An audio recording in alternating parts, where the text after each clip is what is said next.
जय शंकर की। तो रावण ने शंकर भगवान जी से दक्षिणा में क्या मांगा था? तो एक बार माता गौरा ने शंकर भगवान जी से प्रार्थना की कि हमें एक सुंदर महल बनवा दो।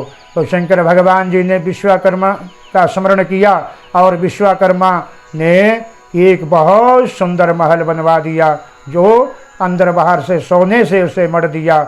बहुत सुंदर महल था। अब उसकी प्रतिष्ठा करवानी थी और प्रतिष्ठा का कार्य जो है रावण को दिया गया। रावण ने विधि पूर्वक उस महल की प्रतिष्ठा करवाई और जब कार्य पूर्ण हुआ तो माता गौरा ने रावण से दक्षिणा मांगने को कहा। फिर रावण ने कहा, माता आप जगत जननी है, मैं आपसे कोई दक्षिणा नहीं लूँगा। अब माता गौरा ने कहा कि जो भी कोई कार्य, जो भी कोई यज्ञ ब्राह्मणों के द्वारा करवाया जाता है, यदि उसमें ब्राह्मणों को दक्षिणा ना दी जाए तो वो कार्य पूर्ण नहीं होता, उसका पूर्ण फल नहीं मिलता। आपको कुछ ना कुछ मांगना पड़ेगा।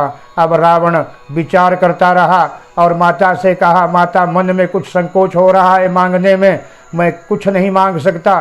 फिर माता गौरा ने कहा, आप जो भी चाहते हो शंकर भगवान आपकी जो भी दक्षिणा होगी उसको जरूर देंगे और आपकी जो भी कामना होगी उसको पूर्ण करेंगे।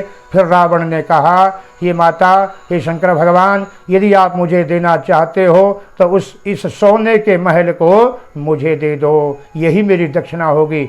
शंकर भगवान जी बहुत प्रसन्न हुए और माता गौरा को मन में कुछ क्रोध आया और मन से इस प्रकार कहा, हे रावण, तुझे इस सोने के महल में बहुत समय तक रहना नहीं मिलेगा, इस प्रकार कहा। और फिर माता ने कभी भी महल बनाने की बात नहीं कही और शंकर भगवान जी ने विश्वकर्मा से कहा कि आप इस महल को रावण की लंका में ले जाओ। अब विश्वकर्मा ने उस महल को वहाँ से रावण के लंका में पहुँचाया और रावण को माता के श्राप से बहुत समय तक उस सोने के महल में रहना नहीं मिला और हनुमान जी के द्वारा उस सोने की लंका पूरी जलकर नष्ट हो गई थी।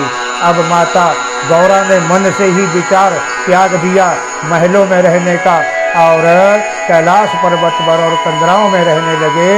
इस प्रकार शंकर भगवान जी सभी के मन की बात को जानते थे और जो कुछ होना होता था उस सभी को जानते थे, लेकिन प्रभु सभी की कामना को पूर्ण कर देते थे। जय शंकर।